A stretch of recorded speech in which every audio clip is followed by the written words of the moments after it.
Inicialmente, agradecer o presidente pelo seu tempo. Presidente, muito prazer, muito obrigado. Edu, nossa parceria aqui para a gente fazer essa entrevista junto. A nossa comunidade mandou perguntas, a gente organizou aqui. Teremos 1 hora, talvez 1h30 com o presidente. Vamos ver o que vai acontecer. Vamos tentar meia hora a mais aqui, presidente.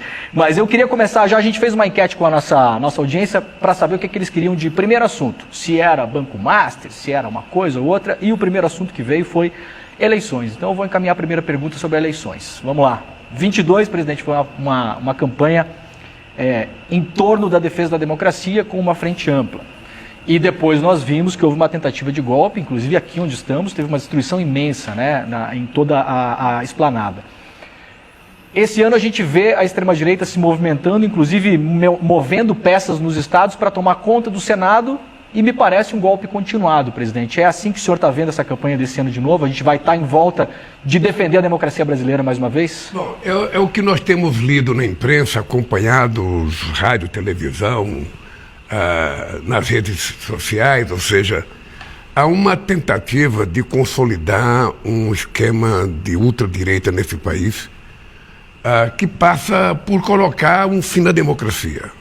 Porque eles começam sonhando em fechar a Suprema Corte, sabe? Eles continuam falando que a urna eletrônica, sabe, permitiu que houvesse fraude, continuam desacreditando em tudo que é instituição que garanta o funcionamento da democracia. Então essa eleição, ela certamente será uma eleição que terá como ponto alto a defesa da democracia ou não democracia. E nós vamos ter que ter competência de explicar para a sociedade o significado da palavra democracia. Porque a democracia não é uma palavra abstrata, ou seja, só o direito do cidadão votar. A democracia é para o cidadão votar, controlar o seu voto e exigir que as pessoas cumpram com o mínimo de programa que foi a razão pela qual a pessoa foi eleita. Então nós temos que tentar saber o seguinte: primeiro, nós precisamos defender a democracia tendo como significado o direito elementar de todo mundo ser cidadão de primeira classe nesse país. Sabe, cuidar da saúde do povo, cuidar da educação do povo, cuidar do emprego do povo, cuidar de aumentar a renda da sociedade brasileira, tentar investir o máximo que a gente puder em cultura, em lazer, porque uma das coisas que faz com que as pessoas vivam mais e mais felizes é as pessoas ter acesso às coisas que eles precisam ter. Todo mundo quer ter uma coisinha a mais. E a democracia, quando a gente fala, não é só votar. A democracia é o seguinte: eu quero votar, mas eu quero ter direito. Eu quero trabalhar. Eu quero ter uma jornada de trabalho menor do que a que eu tenho hoje, ou seja, eu não quero mais trabalhar 48 horas, 40 horas, eu quero, 6 por 1, eu quero, colocar o fim da escala 6 por 1, porque a juventude quer mais tempo para estudar, as pessoas querem mais tempo para ficar em casa. Agora mesmo acabamos de sancionar uma lei em que o homem vai ter direito a 20 dias quando nascer um filhinho, ou seja, ele vai aprender a lavar, trocar fralda, vai aprender a dar banho na criança. Tudo isso exige que as pessoas tenham mais cuidado. A parceria que tem que ter no casal. Então, eu acho que essa vai ser uma campanha. Eu terei muito, mas muito prazer de ser, dentre todos os candidatos, o único que a palavra democracia está na minha origem, está na minha vida do dia a dia. Portanto, a democracia, ela é tão importante que ela fez com que o metalúrgico virasse presidente da República, fez com que o índio virasse presidente na Bolívia, fez com que um Chávez fosse na Venezuela, fez com que um Kirchner fosse na Argentina, fez com que uma mulher fosse a primeira no Brasil, a primeira na Argentina e a primeira no Chile. Então a democracia tem um valor inestimável e nós precisamos dizer: democracia significa garantir melhoria na qualidade de vida das pessoas. Presidente, bom dia, um prazer estar podendo fazer essa entrevista aqui, dando bom dia também para toda a nossa audiência. E eu tenho uma pergunta que é o seguinte: quando o senhor assumiu esse governo, e fala-se muito pouco nisso, existia um panorama de terra arrasada, principalmente nos programas de benefícios sociais, nos programas onde o Estado oferece algum tipo de rede de proteção para as pessoas que vivem as situações mais difíceis do Brasil. Estamos falando de farmácia popular, que foi um programa que praticamente deixou de existir. Estamos falando do próprio SUS, que não teve assim um olhar. E isso é importante, presidente. Sempre quando a gente fala de SUS, mesmo o nosso campo progressista tenta falar: não, porque o SUS é uma maravilha, temos que defender o SUS, temos que defender, é uma maravilha, mas temos também saber que tem gente que vai pegar fila para fazer uma radiografia que demora 6 meses, 8 meses, 12 meses. Ficar falando que o SUS são mil maravilhas mostra que o cara nunca teve que usar nenhum serviço público. Mas o senhor encontrou terra arrasada. E aí teve que, na parte de monitoramento da parte de meio ambiente, teve que refazer tudo aquilo. Na parte de farmácia popular, refazer. Na parte de imposto de renda, atualizar a tabela e não só, levar para R$5.000 a isenção. E tudo isso reconstrói o que foi destruído e cada coisa melhora um pouquinho a vida das pessoas. Mas muita gente cobra a marca do governo, ou seja, uma coisa que mude estruturalmente e para sempre essa realidade do Brasil, que é uma realidade de enxugar gelo e sempre ver as coisas, os ricos ficando mais ricos, os pobres cada vez com menos direitos. O que o senhor pensa em buscar como marca do governo, como a maior mudança estrutural que o senhor pode oferecer para o Brasil, se o senhor conseguir um novo mandato? Você primeiro vou falar um pouco sobre a tua pergunta anterior. Veja, na verdade, nós pegamos esse país, era um país de terra arrasada, efetivamente. Você não tinha mais Ministério da Cultura, mais Ministério do Trabalho, não tinha Ministério de Direitos Humanos, não tinha Ministério da Igualdade Racial, não tinha Ministério da Mulher. Você não tinha nada. O IBAMA tinha 700 funcionários a menos do que 2010. Só para você ter ideia. Então foi um trabalho muito árduo para que a gente reconstruísse. Foram praticamente 2 anos para reconstruir o país. E nós fizemos uma opção. Por isso é que nós criamos o lema União e Reconstrução, porque a gente não queria ficar falando mal do outro governo. Eu ganhei as eleições, eu tenho que governar. Eu não posso ficar só criticando outro governo, eu tenho que fazer as coisas acontecer. E nós fizemos coisas para acontecer demais nesse país. Eu depois, vocês vão receber o material, não vou ficar falando o número aqui, porque o povo nem consegue decorar todo o número que a gente fala. Mas eu vou passar para vocês um material que é importante vocês terem, porque só para você ter uma ideia, nós encontramos entre obras de escola, creche, escolas e, hospitais, quase 6.000 obras paradas. Do Minha Minha Vida, casas que a Dilma tinha começado a construir em 2014 paralisadas. 87 mil casas. E para você reconstruir essa casa, tem todo um processo. É mais difícil até do que fazer um conjunto de habitação novo. Sim. Então, muito trabalho. E eu disse o seguinte, o ano de 2026 é o ano da colheita. Nós reconstruímos, preparamos a terra, plantamos. Agora, o que eu tenho dito? Para que eu quero um 4º mandato? Para que eu preciso de um 4º mandato? Ou seja, na verdade, eu tenho na cabeça de que é importante que a gente dê um salto de qualidade, porque a gente discute muitos efeitos e não discute a causa. E eu acho que está na hora da gente discutir as causas dos problemas brasileiros para a gente poder mudar. Na educação, nós começamos a mudar. Eu tenho, só para você ter ideia, nós vamos terminar o nosso mandato com 780 institutos federais neste país. Tinha 140 feitos em 500 anos. Ou melhor, do primeiro, em 1909, até 2003, tinha 150. Nós vamos deixar 780, institutos federais. Nós, sozinhos, no nosso governo, Lula e Dilma, no PT, nós fizemos mais universidade, mais campo que toda a história do Brasil. Isso são legados que vai ficar para o futuro, que começa a aparecer. Hoje eu já começo a encontrar procurador da República, já começo a encontrar advogado-geral da União, já começo a encontrar Defensoria Pública, pessoas que foram beneficiadas com o ProUni e com o FIES. Então isso já está acontecendo. Mas nós precisamos falar que Estado nós queremos daqui para frente. Eu, por exemplo, não quero um Estado em que a gente fique subordinado, quase que sequestrado pelo orçamento secreto. Todo mundo sabe que eu não concordo com o orçamento secreto, 60% do orçamento vai para ser, para a mão de deputado e senador. Isso não é correto. Não é correto nem para o Congresso, nem correto para o Executivo. Ou seja, nós temos que executar um orçamento porque a sociedade nos deu um mandato para governar esse país. Não é possível que você não acabe com os penduricalhos na história desse país. É preciso acabar com a promiscuidade política desse país. Os partidos vão ter que compreender que não dá para continuar assim. Não é possível a gente continuar com essa promiscuidade em que, quase que a verdade não vale mais nada. A verdade não vale, não é levada em conta. Então, por exemplo, vamos pegar o tema segurança pública. O que aconteceu na Constituição de 88? Na Constituição de 88, a gente discutiu a questão da segurança pública, Até lá, então, eram os militares que comandavam a segurança pública nos estados. Nós fizemos uma reforma e colocamos a segurança pública na mão do governo do estado, em que a União praticamente não tem nenhum papel na segurança pública. Ela tem um fundo de 2 bilhões hoje para repassar para os estados e tem a Polícia Federal e a Polícia Rodoviária Federal. E aprovou agora a lei antifacção, já sancionamos e eu estou querendo que aprove a PEC, porque eu quero criar um Ministério de Segurança Pública.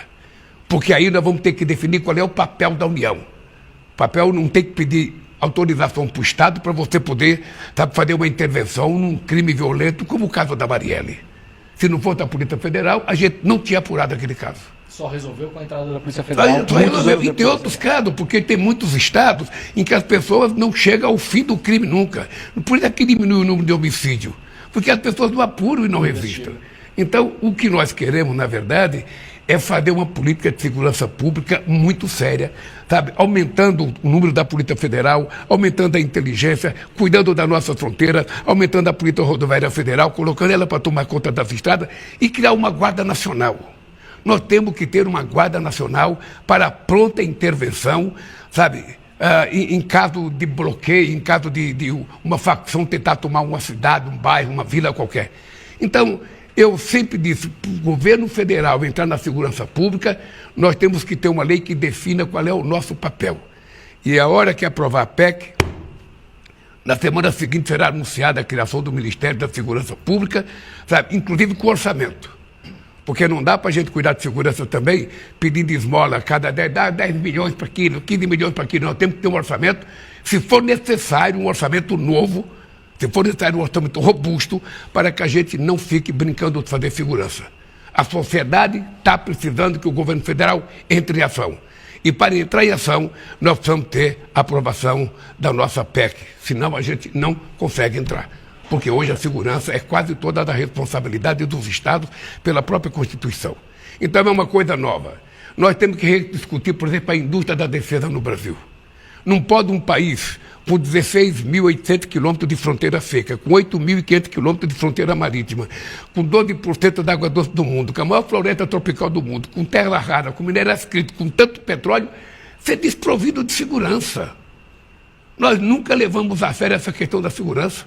Eu fico brincando com meus militares, daqui a pouco um país menor resolve invadir o Brasil e nós vamos ter dificuldade. Aliás, os Estados Unidos estão com autorização para colocar a base do Paraguai. Então hoje o mundo está exigindo que o Brasil pense em segurança com mais seriedade. Pense na defesa do povo, não é na segurança do presidente, é na segurança de 215 milhões de brasileiros. Nós vamos ter que levar mais a sério isso. Inclusive fortalecer a indústria da defesa, porque um país do tamanho do Brasil não pode ficar desprovido de segurança. Qualquer dia alguém resolve invadir a gente. Nós temos um cidadão no mundo que acha que é imperador. Que ele todo dia passa um Twitter, todo dia decide uma coisa, todo dia faz uma coisa, e o Brasil não pode ficar vulnerável. Nós somos um país muito grande, com um potencial extraordinário, sobretudo agora que apareceram, sabe, o fenômeno das terras raras, que até então pouca gente conhecia, e as pessoas não sabem que a gente não conseguirá fazer bateria, sabe? Isso é uma coisa importante que eu nunca vejo nas conversas. O que são as terras raras? Explica, aproveita que a gente está com uma audiência muito grande, e por que tem tanta disputa por isso que é chamado de terras raras, presidente? Pois é, porque as terras raras têm componentes químicos, ou seja, que permite a gente criar, por exemplo, bateria, sabe, de carro elétrico, chips de celular. Ou seja, tudo que tem hoje digital vai necessitar de você utilizar terras raras. É uma espécie de minério. É um minério, é um resíduo químico que tem na Terra. E o Brasil é a segunda maior jazida do mundo. O Brasil só tem 30% pesquisado do seu território. E nesses 30% a gente tem 23%, é o segundo país do mundo. A hora que a gente pesquisar tudo, a gente vai ter muita coisa. Olha, e os países desenvolvidos querem isso.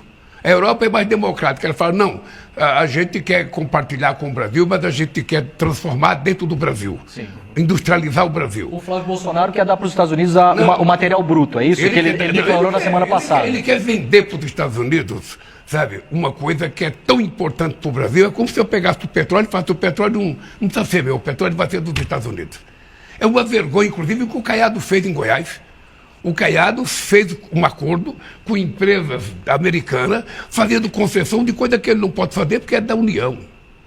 Então, se a gente não tomar cuidado, Demório, se a gente não tomar cuidado, Eduardo, essa gente vai vender o Brasil e nós não podemos permitir, sabe, que depois de levar o nosso ouro, depois de levar a nossa prata, depois de levar o nosso diamante, depois de levar a nossa floresta toda, ou seja, o que eles querem mais?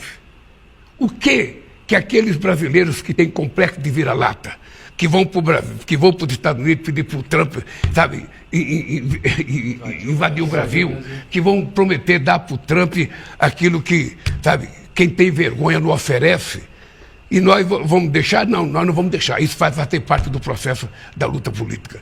E nós, então, esse projeto de um novo Brasil, com a nova indústria da defesa, o sucesso da nossa nova indústria Brasil, Eduardo, foi muito grande. Se você souber como é que está crescendo a indústria farmacêutica no Brasil, a produção de remédio, sabe? E essa é uma coisa que nós temos que fazer com que aconteça. Ó, só para dar um número, Eduardo, quando eu voltei no Brasil, em 2023, quando eu deixei a presidência em 2010, o Brasil vendia 3.600.000 carros por ano. Quando eu voltei 15 anos depois, só estava vendendo 1.600.000. Agora já está vendendo outra vez 2.690.000. Já recuperamos mais de 1 milhão de carros. E esse mês de março agora, só para você ter ideia, nós vendemos 270.000 carros na indústria automobilística, carros e caminhões. 45% a mais do que fevereiro e 37% a mais do que março do ano passado. Ora, por quê? Porque quando os chineses entraram aqui, a indústria automobilística brasileira acordou. Fazia anos que não fazia investimento. Aí vieram aqui anunciar investimento de 190 bilhões de reais, sabe, na indústria automobilística. E na medida que o povo tem mais crédito, o povo vai comprando. Na medida que o povo compra, o mercado cresce. Na medida que o mercado cresce, gera emprego. O emprego gera renda, a renda gera mais comércio. É esse país que nós queremos prometer. É um país em que a gente está trabalhando fortemente na questão da inteligência digital. Estamos tentando fazer parceria com empresas, estamos fazendo parceria com a China. Sabe, não foi aprovado o Redata no Congresso Nacional, mas nós achamos que o Senado pode voltar a discutir o Redata, porque nós temos que construir os nossos data centers. A gente não pode só fazer data center com empresas estrangeiras para tomar conta dos nossos dados. Nós é que temos que tomar conta dos nossos dados. Porque um data center leva muito gasto de energia e muita água. Isso. E nós precisamos cuidar da água como uma coisa sagrada. Os Estados Unidos não querem mais lá, querem jogar para a gente, né? Esse negócio então nós vamos querer. Não, os países ricos não querem fazer no país deles, querem fazer no Brasil. Gente, é isso. E nós precisamos tomar cuidado. A gente não pode ser enganado como já fomos. Foram 400 anos levando o nosso ouro. E o que ficou para o Brasil? Levaram a nossa prata. O que ficou na América Latina? Depois de tantos anos de explorado. A Bolívia não poderia ser rica? O Peru não poderia ser rico? O México não poderia. O que ficou para nós? Nada. Nada, porque levaram, sabe, e vendiam para nós depois o subproduto muito mais valioso do que aquilo que eles levavam. O minério de ferro. Levaram a nossa Vale, levaram o nosso tudo, isso, né? É. Presidente, até janeiro desse ano, pouca gente acreditava o que aconteceria e aconteceu na Venezuela. Os Estados Unidos sequestraram, vamos usar o verbo correto, né? Sequestraram o Nicolás Maduro, entraram lá, levaram ele para os Estados Unidos. A gente está vendo essa movimentação essa semana com a questão do Irã. E tudo isso vem da mesma pessoa, que é o Donald Trump. As ameaças a Cuba. As ameaças a Cuba, que já colocou na mira, dizendo que é o próximo, né? E Cuba numa situação dramática nesse momento. Inclusive, nós estivemos lá, né? O Edu esteve lá, eu estive lá em dezembro, muitos dias sem luz, o povo na rua, uma situação muito complicada mesmo. O senhor acredita ou teme e já está se preparando para caso nas eleições o Trump diga que não reconhece as eleições brasileiras? O senhor acha que é uma coisa possível de acontecer? Olha, eu pelo que eu tenho visto do Trump nesses anos, nada com ele é impossível. O dado concreto é que não tem nenhum país do mundo, eu vou repetir, não tem nenhum país do mundo que tem o direito de levantar qualquer suspeita sobre o processo eleitoral brasileiro. E vou te dizer uma coisa, Demore. A minha eleição, eu vou dar um exemplo, eu fui, desde que tem eleição para presidente da República, ou eu fui o primeiro ou eu fui o segundo. Quando eu não fui candidato, a Dilma foi 2 vezes. Quando eu não fui, o Haddad foi o segundo outra vez. Ou seja, numa demonstração que se fosse possível roubar com a urna eletrônica, o Lula não seria 3 vezes presidente da República desse país. Não seria. Então, ninguém Nem Trump, nem Macron, nem Xi Jinping, ninguém nesse mundo tem o direito de colocar sob suspeito o processo eleitoral brasileiro, sabe, pelo comportamento da nossa justiça eleitoral e pela seriedade das urnas. Mas se ele fizer, presidente? Se ele fizer, nós vamos dizer que ele está mentindo, que não é verdade. Sabe, se ele fizer, ele vai ter um enfrentamento político desnecessário. Você acha que isso pode Porque quando contei com o Trump, Demora, eu disse para o Trump o seguinte: olha, eu tenho 80 anos de idade. Você vai fazer 80 anos dia 14 de junho, ele vai fazer agora. Portanto, nós somos 2 octogenários, a gente tem que conversar com seriedade a relação dos nossos países. São 201 anos de relação diplomática.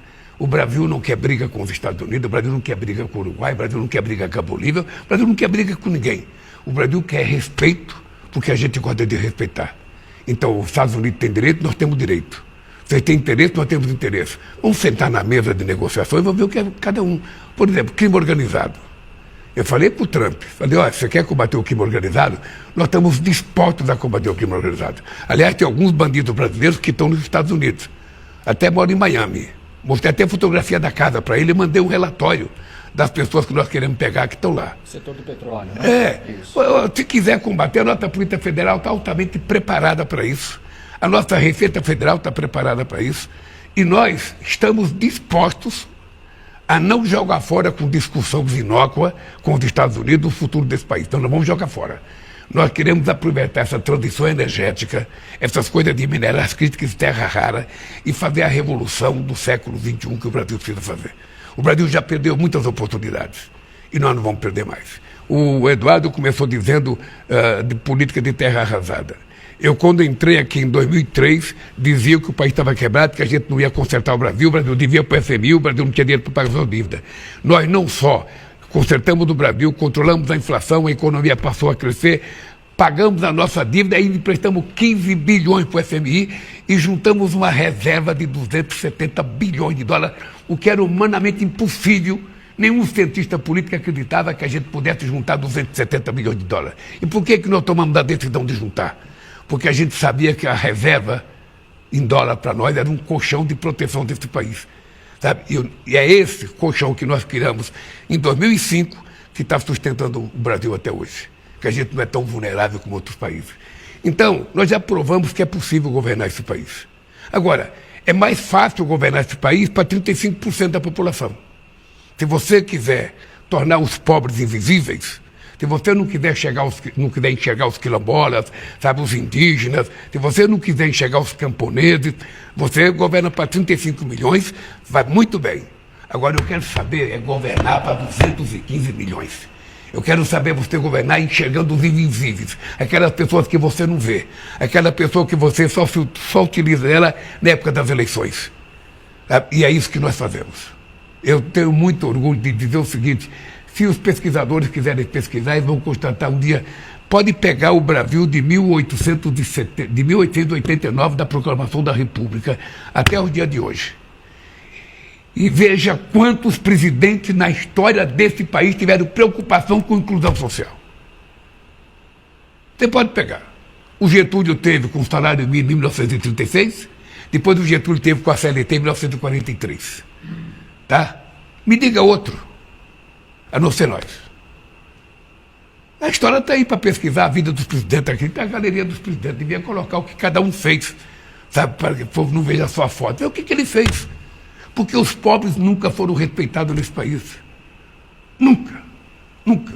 Então, uma das coisas que eu digo é o seguinte: olha, se tiver mais um mandato e a gente estruturar esse país, sabe, primeiro tem que ter uma profunda discussão política nesse país. Os partidos não podem continuar sendo assim. Não é possível tanto dinheiro, fundo partidário, fundo eleitoral. Eu, sinceramente, acho que isso levou à promiscuidade política nesse país. Sabe, parecia bom, mas não é bom. Sabe, eu fui defensor do fundo público. Hoje eu vou dizer para você uma coisa: tem gente do meu partido que não gosta que eu fale isso. Mas eu, sinceramente, hoje acho que o fundo partidário, o fundo eleitoral, levou os partidos à promiscuidade. É como se os presidentes dos partidos virassem presidente de banco. Ou seja, cada um quer saber quanto deputado eu vou ter, quanto eu vou eleger, porque aí eu vou ter mais dinheiro. Sabe? E aí você dificulta a eleição de gente nova. de quadros da sociedade, do movimento social, porque uma eleição está muito cara. Se vocês fizerem uma pesquisa e vocês podem fazer isso, que vocês sabem, são inteligentes para isso, vocês vão perceber que um deputado para ser eleito em alguns estados aí vai precisar de 40 milhões de reais. Sem dinheiro não se elege. Não se elege. E isso está na mão do presidente do partido. E aí, está na mão dos partidos políticos no Congresso Nacional. E as emendas facilitam muito isso. Com certeza. A emenda ela perpetua e piora a formação ali dos quadros. Né? O cara vira dono do mandato. O cara vira dono do mandato. As pessoas novas têm pouca chance de se eleger. Pouca. Você pegar um cidadão do movimento social e querer fazer o deputado é muito mais difícil hoje. Porque está tudo marcado. Você vai ver que a renovação vai ser muito pouca. Sabe? Então, um deputado hoje ele não conversa mais com o governador, ele vai direto para o prefeito. Sabe? Então, virou uma coisa, quase que uma coisa carimbada. Faz o Pix então, se a gente não mudar isso, Eduardo, a gente não vai nunca discutir a causa dos problemas brasileiros. E eu acho que a causa da questão está na criação de um modelo de desenvolvimento econômico que leve em conta a necessidade desse país virar uma economia definitivamente desenvolvida. Nós temos todas as condições, nós temos, sabe, material humano para isso, nós temos universidade para isso, nós temos pesquisadores para isso, nós temos trabalhadores para isso. O que falta? É tomar a decisão na hora correta. E no Brasil, muitas vezes, a gente não consegue tomar a decisão na hora correta, porque nem sempre você consegue aprovar. O que nós fizemos este ano de aprovar a política tributária foi um milagre daqueles que quem não acredita em Deus pode começar a acreditar.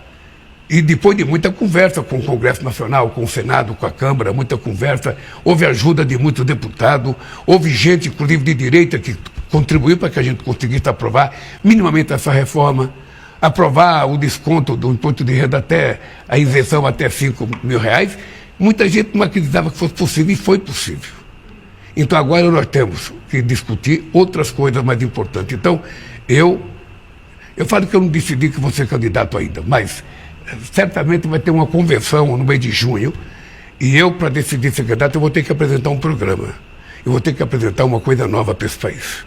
Alguma coisa para que a gente não fique só, fica o mandato, acaba com a fome, sai, aí volta, a fome está de volta outra vez, aí fica outro, sabe?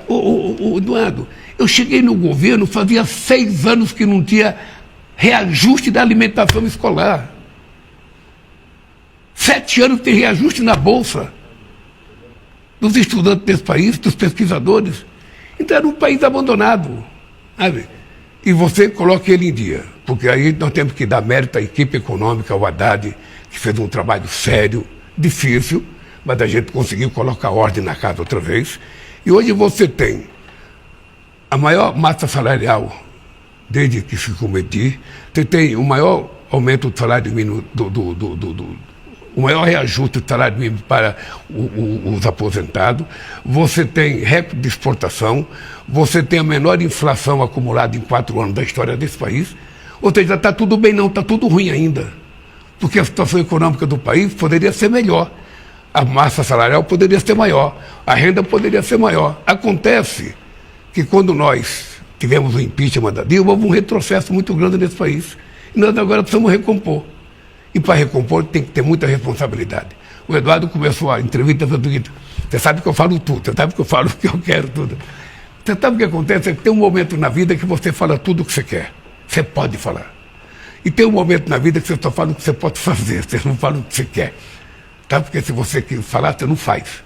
E quando você está no cargo de presidente da República, você tem que ter muita responsabilidade. Sabe? Eu, quando faço crítica ao orçamento secreto, eu sei o que o Congresso pensa do orçamento secreto, eu sei o que eu penso, mas todo mundo sabe que está errado.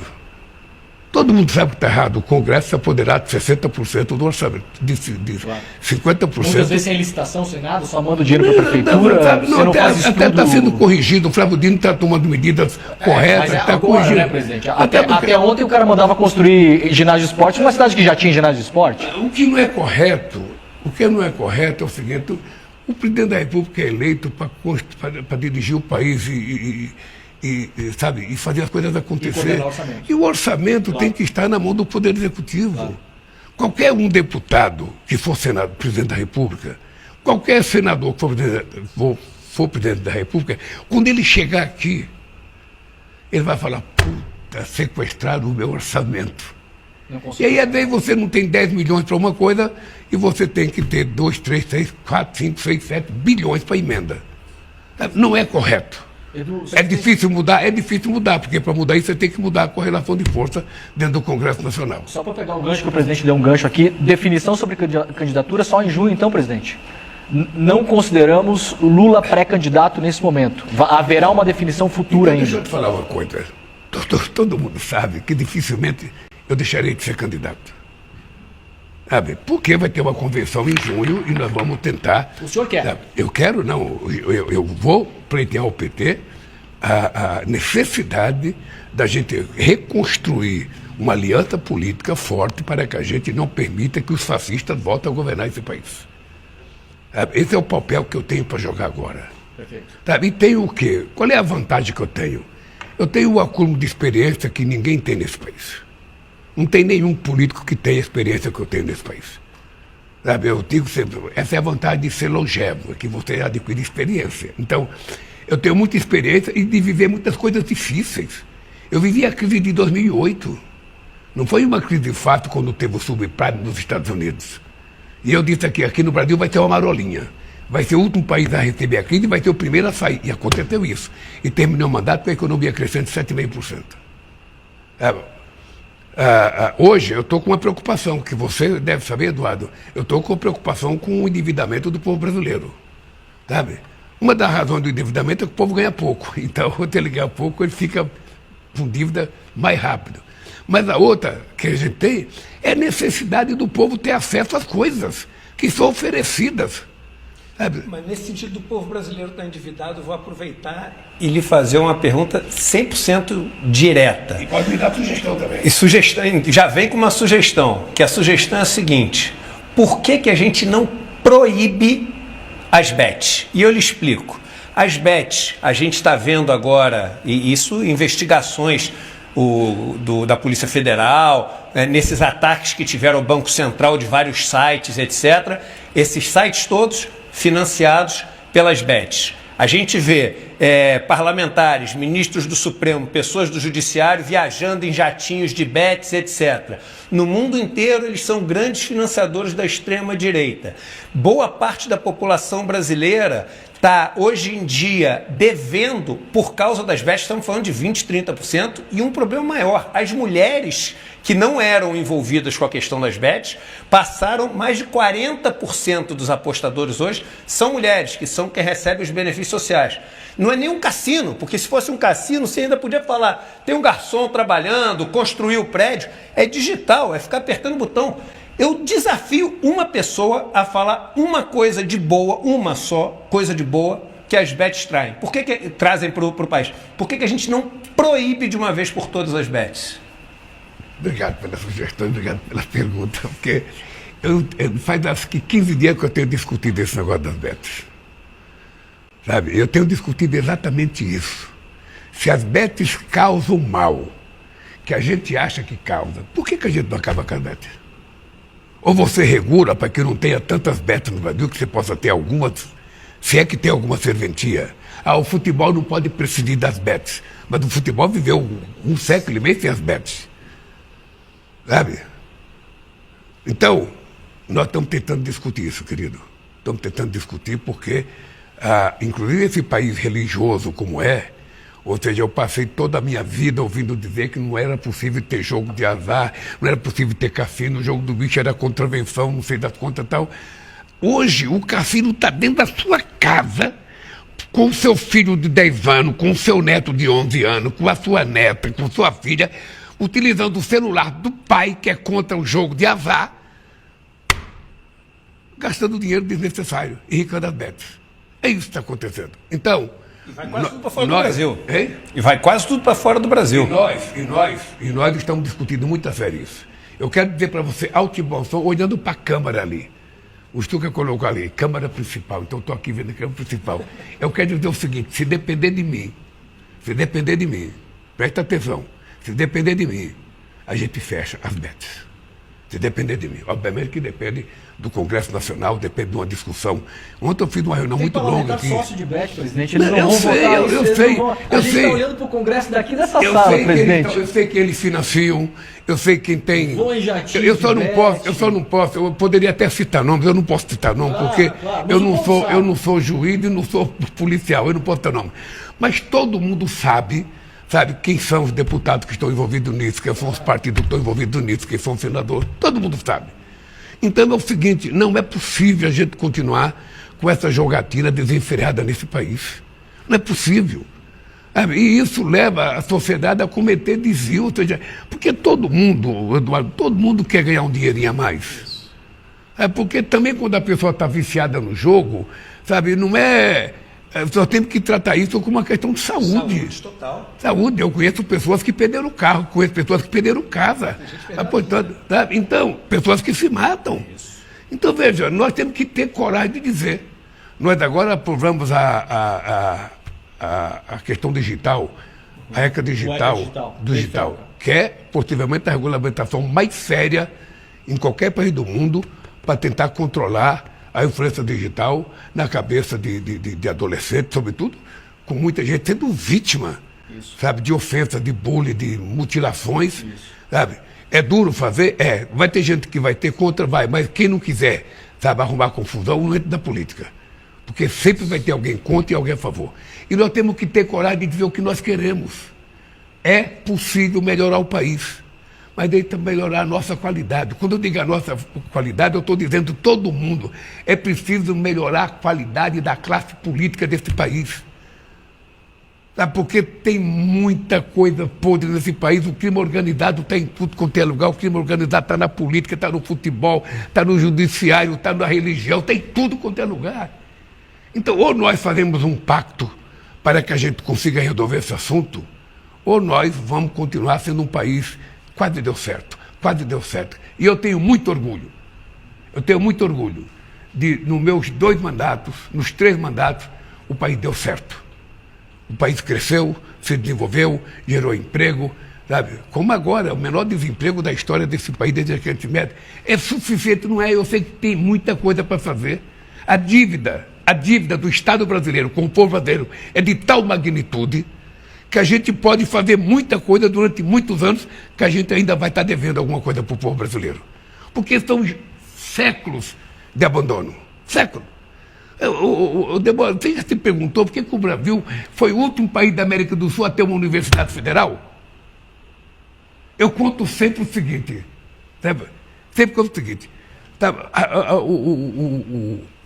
a República Dominicana foi descoberta em 1492.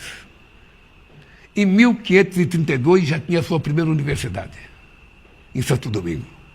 A do Brasil, que foi descoberta em 1500, a primeira foi só em 1920. 420 anos. Por que demorou tanto tempo para o Brasil, ter uma universidade federal? Um projeto, né? Porque o povo pobre não precisava estudar, ele tinha que cortar cana, tinha que ser garimpeiro, tinha que trabalhar, ou no máximo ser ajudante de pedreiro para construir ponte em São Paulo, que era esse o slogan que falava com a gente nordestino. Não, e as pessoas hoje têm valor, as pessoas querem estudar, as pessoas querem viver bem, as pessoas querem passear, as pessoas querem ter acesso às informações, as pessoas querem usar isso aqui, que isso aqui de vez em quando prejudica também as pessoas, porque as pessoas estão virando algoritmo. Você que é especialista nisso, Eduardo, as pessoas estão virando algoritmo. O sentimento está saindo de dentro das pessoas. A solidariedade, a fraternidade está desaparecendo. Ou seja, você, para contar uma mentira, você não tem que explicar a mentira. Agora, para explicar que não é verdade, você tem que explicar. E aí é que a mentira vai ganhando corpo, facilidade. Vocês devem sofrer isso, com essa televisão de vocês aí, muitos ataques, muitas mentiras, e a gente tem que ter paciência.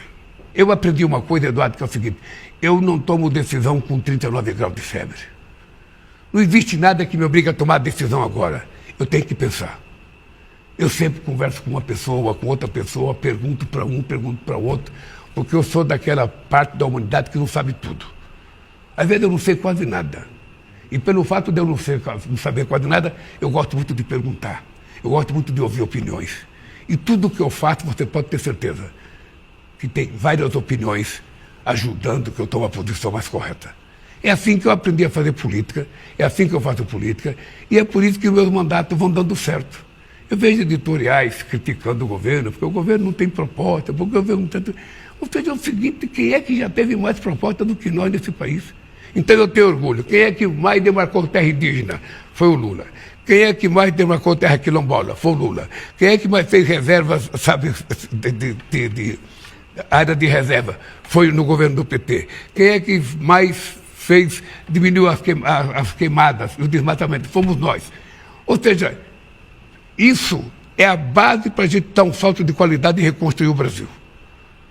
Tá? Você não vai fazer isso sem você investir numa coisa chamada educação que vocês tiveram. E quando eu digo para as pessoas, quando eu tenho obsessão pela educação, não é só porque eu não tive educação, é porque eu acho que sem educação a gente não vai a lugar nenhum. A educação, ela não faz da pessoa ser inteligente. A pessoa é inteligente, sabe, já de berço. A educação dá conhecimento para ela. Sabe, se juntar a inteligência com o conhecimento que tem, a pessoa fica super bem dotada. Sabe, quem sabe vira um Demório, quem sabe vira um Eduardo Moreira, sabe, quem sabe vira um Sidônio, vira um Stucker. Mas o dado concreto é esse. A minha obsessão é que eu acredito que esse país está certo. Aí entra na questão internacional. O mundo hoje... Eu escrevi um artigo esses dias que foi publicado na França, publicado na Rússia, publicado na China, e foi publicado nos Estados Unidos e na Inglaterra, tentando fazer uma pergunta: para que serve o Conselho de Segurança da ONU? O Conselho de Segurança foi criado em 1945 para que os 5 membros poderosos, vencedores da Segunda Guerra Mundial, mantivessem o mundo em paz. Quem é que faz guerra hoje? São os 5 países que são responsáveis pela manutenção da paz. Eu lembro que em 2022 em 2002 eu estava eleito presidente, o Bush me chamou para ir aos Estados Unidos. E ele queria que o Brasil participasse da guerra do Iraque. A obsessão dele de matar o terrorista, de matar tal. E ele falou: presidente Lula, se o Brasil entrar na guerra contra o Iraque, o Brasil vai ajudar a reconstruir o Iraque. Eu falei: mas presidente, veja, eu moro a 14 mil quilômetros de distância do Iraque. Eu não conheço o Saddam Hussein. Ele nunca fez nada para mim. Eu vou destruir o que está construído para reconstruir? Não, essa guerra não me serve. Essa guerra empresa é, mesmo, né? De botar as empresas brasileiras reconstruir. Ou seja, o plano estava claro, você destrói para construir e ganhar dinheiro em cima. Então eu falei: ô presidente, deixa eu falar uma coisa. Se a minha guerra no Brasil é contra a fome, eu tenho 54 milhões de pessoas passando fome, eu quero acabar com a fome. E acabamos. Fiquei 15 anos fora, eu voltei, tinha 33 milhões de outra vez. Em 2 anos e meio acabamos com a fome.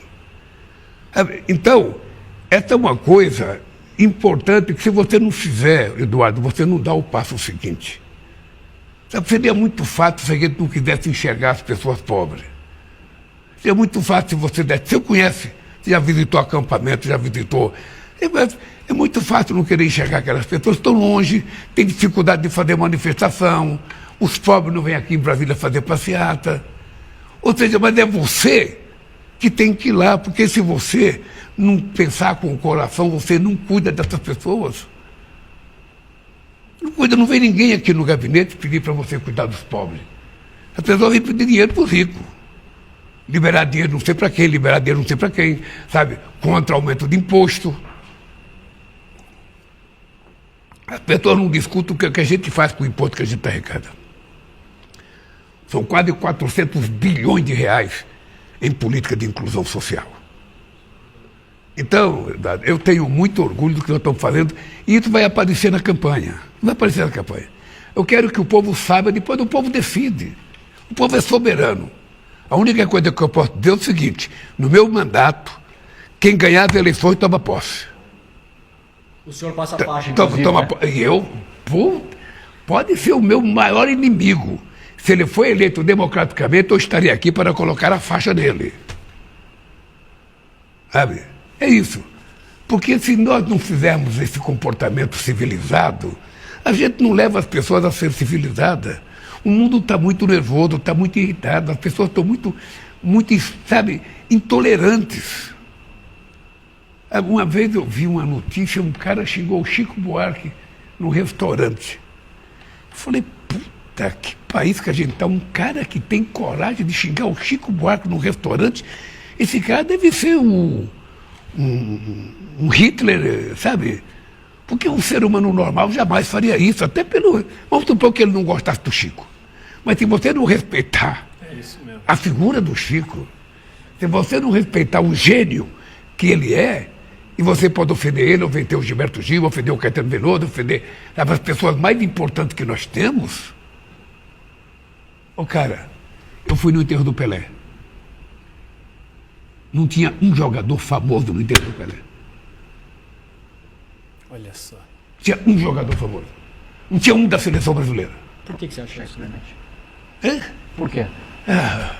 É porque o Pelé não quer dizer nada para eles. Essa meninada, sabe, que joga 10% do que joga o Pelé e ganha 100 vezes mais do que ganhou o Pelé. Eu lembro que o Pelé, no auge dele, cara, no auge do Pelé, no auge, 62, 63, sabe?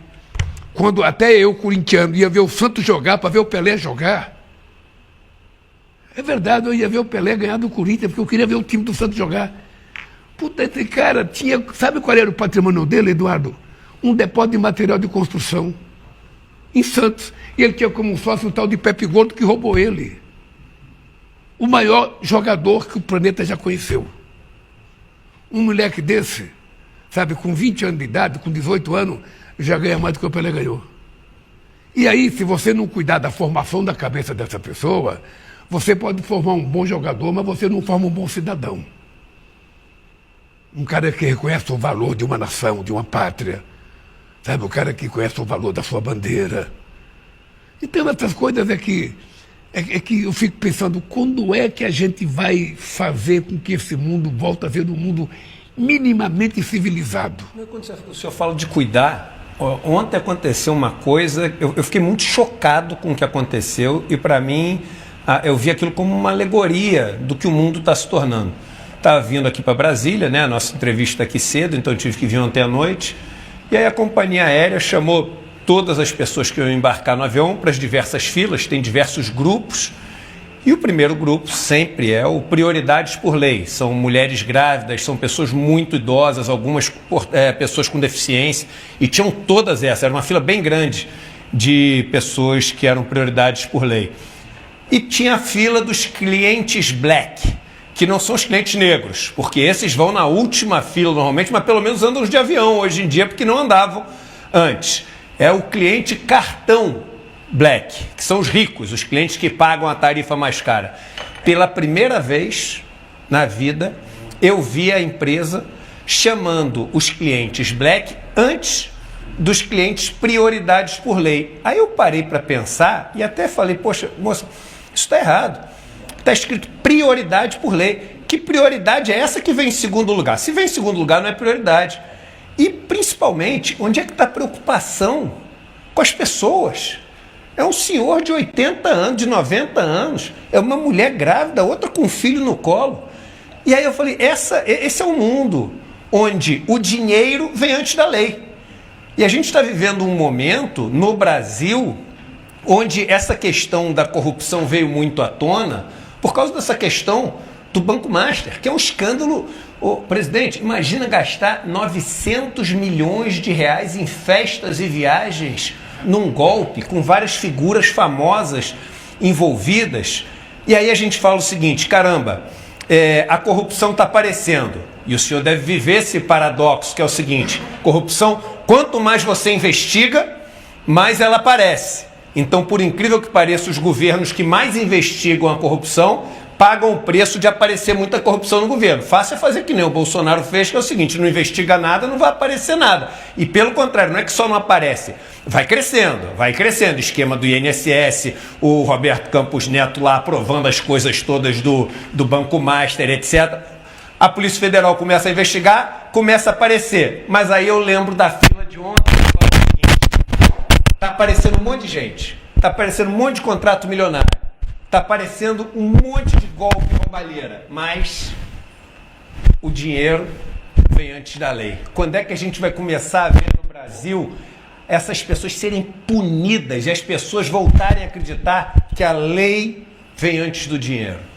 Eduardo, ontem, completou 8 anos que eu fui preso. E para mim é uma data muito significativa, porque eu tomei uma decisão de ir para a Polícia Federal para me entregar, quando eu poderia ter saído do Brasil, quando eu poderia ter ido para uma embaixada. E eu tomei a decisão porque eu disse, só eu sei a verdade. Eu e Deus. Então, se eu sair do Brasil, eu vou aparecer com uma cara de foragido. Sabe? Eu vou gerar desconfiança, eu vou me entregar porque eu quero provar quem são as pessoas que estão me condenando. E fiquei 580 dias lá. Nem os meus acusadores nunca colocaram uma palavra de erro que eu tinha feito da sentença. O meu crime foi um ato indeterminado, que até hoje eu não sei o que é isso. Pois bem, está cheio de gente que todo mundo sabe que cometeu crime e essa gente não vai preso. Porque o cara que tem muito dinheiro para pagar um advogado, ele vai protelando. E também o Poder Judiciário nem sempre age com a correção que precisaria agir. Então, vejam, quando uma empresa age como uma empresa dessa age, é porque ela está botando fé na impunidade. Ela fala, não, eu estou cuidando dos ricos, ninguém vai se importar comigo aqui, os pobres ficam aí. Não. Pois você vai saber, eu vou descobrir, se eu não quer falar essa empresa, eu vou descobrir quem é essa empresa. Sabe? E o Ministério da Cidade, e o Ministério do Porto e Aeroporto e a ANAC vão ter que cuidar e colocar uma placa muito grande. Primeiro, são essas pessoas. Segundo, essas pessoas. Quem tiver mais saudável, que tiver, sabe, comido bem, almoçado bem, jantado bem, pode ficar um pouquinho na fila. Os desvalidos é que tem que pegar o lugar, em primeiro lugar. E tem que ficar visível, porque é uma questão de educação, é uma questão de respeito. Mesmo quando você não tinha lei, a sociedade era mais civilizada. Só passa na frente, senhor, por favor. Eu estou no tempo em que você entrava no ônibus, entrava uma mulher, qualquer que fosse a mulher, podia ser nova, velha, gorda, magra, você dava um lugar para ela. Era uma questão de respeito, entrava um velhinho, você dava um lugar para ele. Hoje, se pudesse, você disputa a vaga com a mulher e senta no lugar dela. Não deixa sentar, é uma falta de respeito, é uma falta de educação, é uma incivilidade que não está explicado. Então essas coisas nós vamos ter que trabalhar muito para mudar. Eu sei o que é essas coisas, porque eu já passei por muitas privações, eu sei como é que o povo é tratado. Mas você não pode permitir isso. Nós temos que ter consciência do seguinte, olha, no Brasil tem governos estaduais que escondem os homicídios. Aí quando você pergunta quantas pessoas foram assassinadas, pouca, porque não foi registrado, não apuraram.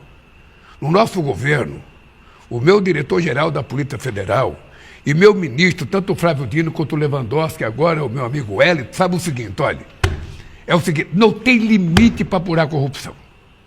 Não tem limite.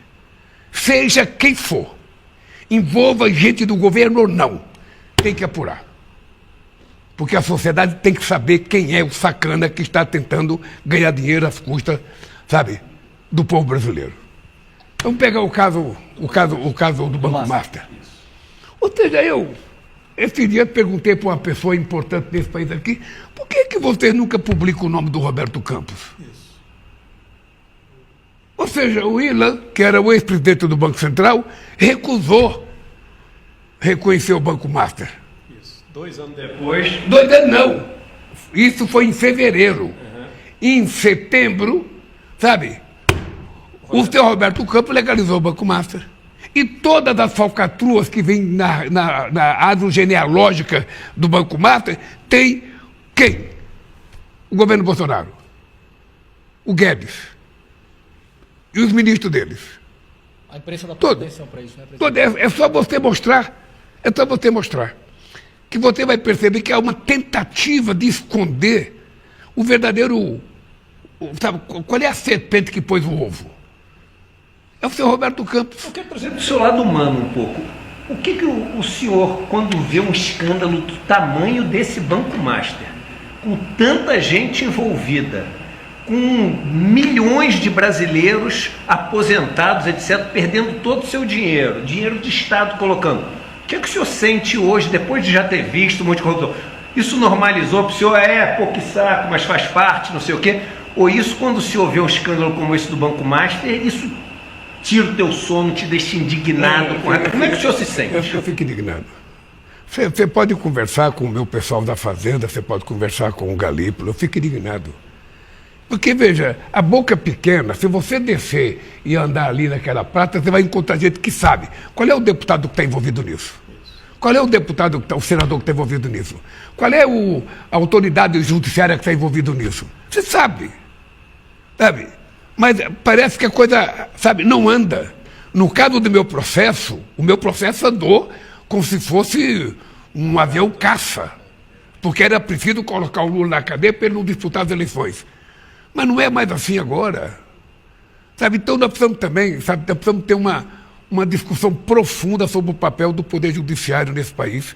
Porque, veja, hoje os governadores todos se queixam. Ou seja, a polícia prende um ladrão. Dependendo da fama do ladrão, ele é solto no dia seguinte. Às vezes o ladrão está numa cadeia, o ladrão pede para ir numa cadeia, ele é liberado para ir para aquela cadeia. Ou seja, é preciso que haja um novo comportamento da sociedade. Aí nós temos que envolver o Poder Judiciário, o Poder Executivo, o Poder Legislativo, todo mundo. Vamos pegar a questão do feminicídio. A quantidade de violência contra a mulher. Aí o cara acha normal, aquele brutamonte no elevador, dá uns 60 socos na cara da mulher, ele acha que é ser humano. Aquela moça arrastada que teve as pernas amputadas e depois veio a falecer também, Eu digo o nome dela, rapaz. A moça ia voltando para casa do trabalho, o cara acha que tem o direito de dizer, não aceitar um não. Você sabe que essa coisa é um negócio tão podre. Quando eu era mais jovem, você ia num baile, tinha um negócio assim, você ia tirar uma moça para dançar, se ela não quisesse dançar com você, ela não podia dançar com outro, naquela mesma seleção. Ela tinha que esperar a seleção, porque se ela dançasse com outro, o cara que foi recusado ia brigar com o cara que estava dançando com ela. Veja o machismo impregnado na nossa cultura, no nosso DNA. Por isso é que eu fiz o pacto aqui, tentando mostrar, nós temos que educar os homens, porque quem é violento é o homem. É o homem que bate na mulher. Você não tem histórico da mulher batendo no homem. Até porque ele teria vergonha de apanhar da mulher. Você não tem esse histórico. Mas o histórico é do homem bater na mulher. O homem acha, que a mulher não pode chegar à tarde, que a mulher não pode ir comer uma pizza com a amiga, que a mulher não pode ir tomar uma cerveja, que a mulher não pode chegar. Se ele chegar, a mulher não estiver em casa, ele já vai brigar com ela. Se o almoço não estiver pronto, a gente ele vai brigar com ela. É como se ele fosse dono, proprietário. Então nós temos que nos educar. E aí, Eduardo, eu vou seguir, nós temos que começar da creche à universidade. Educar o ser humano homem, para ele saber que ele não é dono da fêmea, ele não é dono da mulher. Ele pode ser, no máximo, um parceiro, se ela quiser, porque ele trata ela bem. E aí criar consciência na mulher também, que ela não é obrigada a viver com alguém que ela não gosta por dependência financeira. Por isso que eu aposto muito na educação da mulher. Se ela tiver uma profissão, se ela tiver no mercado de trabalho, ganhando o salário dela, se o cara se meter a besta, ela manda o cara para fora de casa. Então, eu vou te dar um número aqui, Eduardo. Em 4 anos, no governo Bolsonaro, a Polícia Federal fez 6.500 operações. No nosso governo, até agora, foi feito 10.002 operações. Sendo que a maioria do governo Bolsonaro, eu lembro muito bem, era contra tráfico de drogas. Não era corrupção na política. Porque agora é o seguinte, agora é palavra de ordem. A Polícia Federal tem independência na sua ação. E a gente não se mete na apuração, não. Quem tem que investigar é o seguinte, o que eu digo para os delegados, não mintam. Não façam pirotecnia. Porque quando vocês acusam uma pessoa publicamente sem prova, vocês destroem a vida da pessoa. A pasta não volta para dentro. Então é preciso ter respeito. Eu fiz uma reunião aqui nessa sala que eu estou dando a entrevista com 27 superintendentes. Eu disse para eles, olha, vocês têm independência para vocês trabalhar e vocês sabem que não é meu primeiro mandato como presidente. Agora, a única coisa que eu peço para vocês é o respeito. Respeito ao ser humano. Se vocês desconfiam, primeiro apure. Quando apurar, divulguem. Porque se vocês divulgarem e se apurar, vocês estão jogando a família no lixo, vocês estão jogando o filho no lixo, vocês não sabem o que acontece com a família, uma criança na escola. O senhor está falando da questão de vazamentos de informações da Polícia Federal. Vazamento de informação, não é nem vazamento. Vazamento a gente fala porque é um termo... Claro. É direcionado. De tentar proteger o canalha que deu a notícia porque queria dar. O senhor acha que vão ser... O que vai acontecer com as pessoas responsáveis pelo caso Maistra? O que você acha que daqui a 2 anos, quando a gente estiver conversando, a gente vai estar falando sobre essas pessoas, falando que elas estão soltas, ficaram um tempinho, ou você acha que a gente vai ter uma punição exemplar? Olha, eu acho que vão ter que ter uma punição exemplar. Eu acho. Você não pode permitir Independente de quem for. Independente de quem for, cara. Independente de quem for. Se tiver governador envolvido, se tiver prefeito envolvido, se tiver deputado envolvido, se tiver senador, se tiver presidente da República, quem tiver envolvido tem que pagar o preço. Senão a gente não educa a sociedade de que ser honesto é obrigação. Ser desonesto é um desvio. Então, se a gente não criar essa cultura, onde é que a gente vai parar? Nós não vamos parar nunca, cara. Então, olha, às vezes eu fico um pouco desanimado, porque você trabalha, você luta, o cara levanta 5 horas da manhã para ir para o trabalho, trabalha o mês inteiro, recebe 2 contos e 500, sabe? E depois ele vê no jornal tanta gente roubando, tanta gente pegando o dinheiro, tanta gente... Vai explicar para o motorista de Uber que está tudo certo. E aí, Eduardo, às vezes eu fico meio irritado, porque nós descobrimos o caso da Previdência Social. Foi a Polícia Federal e a Controladoria Geral da República que descobriu aquele caso. A fraude do INSS. A fraude. Esse dinheiro foi devolvido? Eu era favorável que o PT fizesse a CPI. Porque se a gente não fizesse, eles fizeram. Eles começam a inventar. Nem o nome deles, que era autoridade na época, foi convidada. Aparece o nome do jornal. Eles tentaram fazer uma briga política, porque são 2 candidatos a senador, o relator e o presidente. E tentaram envolver todo mundo do nosso lado. Sabe? O Banco Master. Eu também acho o seguinte, cara, se tiver que ter o CPI, que tenha. Que traga o senhor Roberto Campos para prestar um depoimento. Que traga os diretores dele, que traga o pessoal do Vocaro todo, traga. Sabe? Prestar um depoimento com testemunha.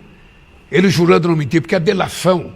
Porque essa turma nunca presta. Americanas, nenhum dos donos das Americanas veio prestar depoimento. Ficou tudo no exterior, né? Rico não presta depoimento. Não foram nem convidados.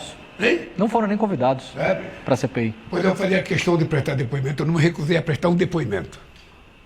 Polícia Federal me intimava, eu vim aqui prestar depoimento. Porque se a gente não fala o que a gente pensa, eles falam o que eles imaginam.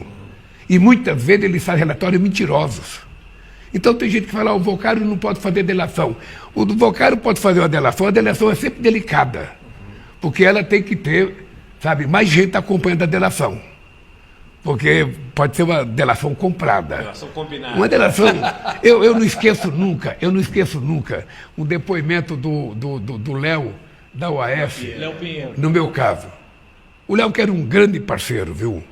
O Léo era um bom homem, um bom empresário. Eu lembro que ele trocou de advogado e ele já tinha prestado 3 depoimentos e dito que não tinha nada comigo. Aí no 4º depoimento ele falou, o apartamento é do Lula. Aí o Cristiano perguntou, escuta aqui, você já prestou 3 depoimentos e disse que não era, agora é por quê? Porque meu advogado mandou. Simplesmente assim, meu advogado mandou. Então é preciso ter cuidado com delação. É preciso ter cuidado com delação. Só para deixar claro que muitas pessoas esquecem. Léo Pinheiro, que era sogro do Pedro Guimarães, que foi presidente da Caixa Econômica Federal. Uma relação que as pessoas não falam. Ou seja, a pessoa que mudou o depoimento que levou o senhor para a prisão, inventando um fato que nunca tinha falado antes, ele foi solto depois disso, e o genro dele assumiu a presidência da Caixa Econômica Federal no governo Bolsonaro. Só estou falando fatos aqui para que as pessoas saibam de fatos. Mas, Eduardo, então, eu acho, querido, eu fico feliz quando eu vejo o programa de vocês, porque é preciso mais gente falando a verdade nesse país. Eu sei que às vezes vocês são xingados, tem gente que fala, pô, essa tal dessa ICL é do governo nada. Ao contrário, o pessoal me critica quando eu critico o governo, hein? Quando eu faço crítica ao governo, o pessoal cai em cima de mim. Se você criticar o governo naquilo que o governo fez de errado, você está de parabéns. O que às vezes a gente fica chateado é quando há uma condenação de uma inverdade. É verdade. Sabe? Mas se a gente errar, tem que dar o cacete mesmo. Não tem nem. Eu jamais pedirei para um jornalista, sabe, não dizer uma coisa que for verdade. Se for verdade, aconteceu, publica, não tem problema. Não invente, mas publica. Importante dizer aqui, nenhuma pergunta aqui foi combinada. Zero.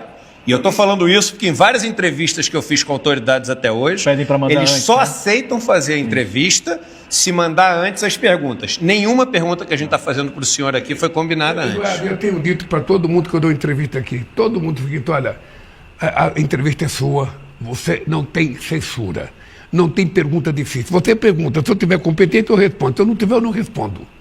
Tá? Porque é o seguinte, nós estamos no ano da verdade, esse país esse ano tem que ser o ano da verdade. Ou seja, mentir é proibido. Inventar candidato, sabe, contar mentira, sabe, não vai dar certo nesse país. Porque eu tenho convicção de que a verdade vai prevalecer nesse país, a democracia vai prevalecer. Sabe? E uma coisa importante é o seguinte, sabe, você pega a primeira fase do Banco Master, na verdade o banco já foi fechado, correto? O banco já foi fechado. O Vocaro está preso. Mas não foi resolvido tudo ainda, porque é preciso saber nessa árvore genealógica, sabe, do Banco Master, quem está tudo envolvido. Inclusive, se alguém mandava no Vocaro, né, presidente? Porque talvez não seja ele o cabeça dessa história, né? Dizem que tem gente que mandava no Vocaro. Então. Não, porque, veja, uma promiscuidade política nisso. Presidente, eu não fico comentando as coisas, porque não é o papel do presidente da República. Mas, veja, eu vejo notícia no jornal, coisa que eu não acredito.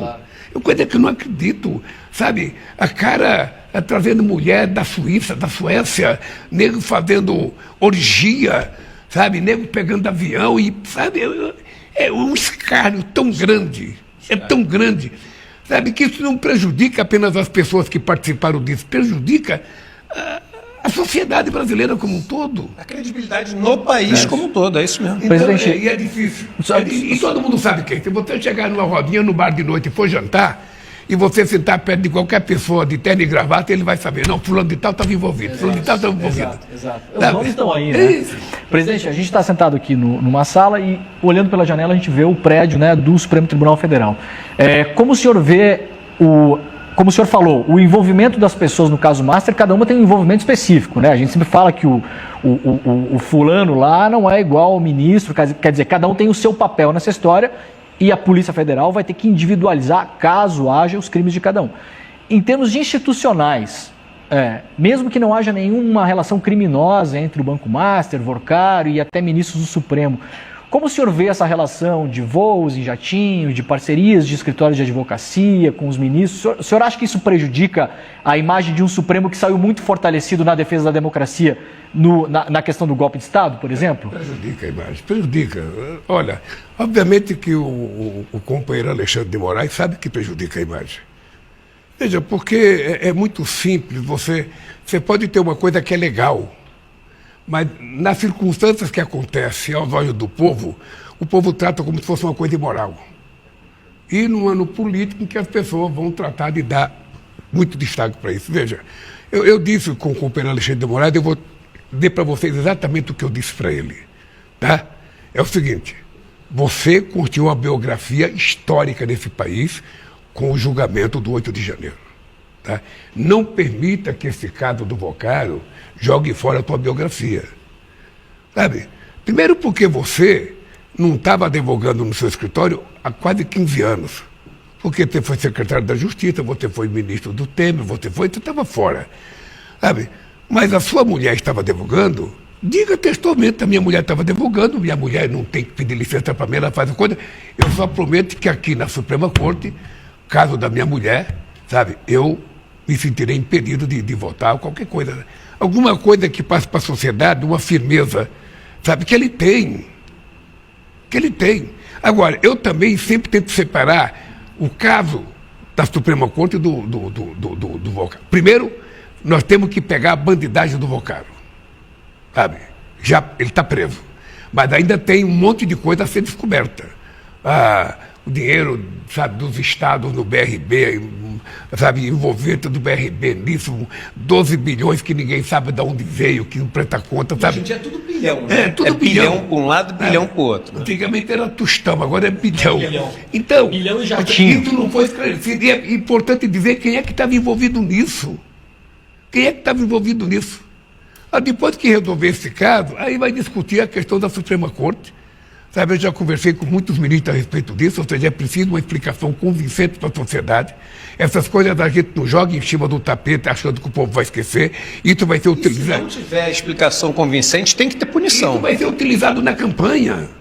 Todo mundo tem que ter clareza que a extrema-direita vai utilizar o caso do Banco Master, envolvimento com a Suprema Corte, na campanha. E vão fazer pedindo voto. Quem quiser caçar a Suprema Corte, vote em tal deputado ou tal senador. Vai ser assim a campanha. Isso já está dito, isso já está explicitado. Agora, eu, como democrata, não deixarei de defender a democracia, em hipótese alguma. A Suprema Corte é uma instituição importante para qualquer país do mundo. Sabe? Se tem algum membro da Suprema Corte que cometeu um desvio, sabe? Esse cidadão sabe que paga o preço do desvio. Mas a Suprema Corte não pode pagar o preço. Uma coisa é a instituição, mas é o que eles estão tentando fazer. Claro. E eles estão carimbando o Alexandre de Moraes por causa do papel dele, que foi muito digno no 8 de janeiro. Sabe? Então é o seguinte, eu confio nas pessoas até prova em contrário. Eu nunca acho que alguém é culpado antes de ter prova concreta. Agora, não é correto. Não é correto. Uma vez tinha 5 ministros da Suprema Corte em Nova York, e os bolsonaristas correndo atrás eles ficaram presos dentro de uma van. O meu amigo Lewandowski estava lá. Eu falei, Lewandowski, você com a sua história, você não precisava passar por isso, cara. Você não parar de recusar convite para ir para a Europa, para ir para os Estados Unidos. Sabe? Não precisa viajar tanto, sabe? Fica um pouco no Brasil. O senhor apoia o Código de Ética do ministro Fachin, por exemplo, que tem alguma limitação em relação a essas... Eu não conheço o Código de Ética. Eu só acho... O senhor acha que teria que limitar esse tipo de... Eu acho que não é um código de ética criado pelo Fachin, aprovado. Você tem que ter, na própria Constituição, uma definição melhor, sabe? Quais as exigências que você faz para alguém ser ministro da Suprema Corte. Porque é o caso mais importante do país. Quando eles tomam uma decisão, não tem recurso. Só Deus. Então, sabe, as pessoas têm que fazer uma opção. Quando vai para a Suprema Corte, ele tem que ter um compromisso, sabe, quase que religioso. Sabe? Ele não está lá para fazer opção para ganhar dinheiro, ele está lá para tentar cuidar da nossa Constituição, da democracia. Então, o que nós precisamos é pensar como a gente regula isso, sabe, numa Constituição. Sabe? Vai ter mandato? De quanto tempo será o mandato? Sabe? Qual é o tempo desse mandato? Porque senão a gente, sabe, não vai deixar de cometer erro. Não vai deixar de cometer erro.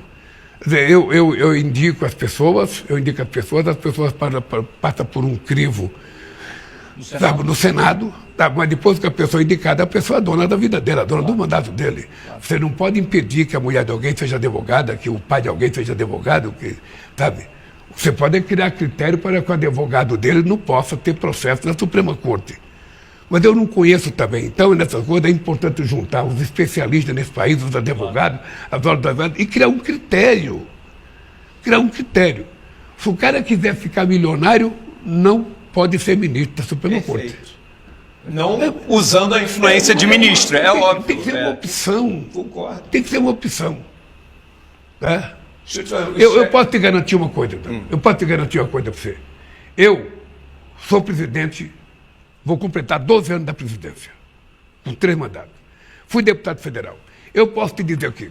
Posso te dizer, alto e bom som, salário de deputado, salário de governador, salário de presidente da República não permite que ninguém seja rico. Não permite que ninguém seja rico. Se alguém ficou rico durante o mandato, é porque teve outras coisas para ficar rico. Perfeito. Essa é a pura verdade. Quem está falando é um cidadão que ganha R$46 mil por mês. Pago 27% de imposto de renda. Pago 4 para o meu partido.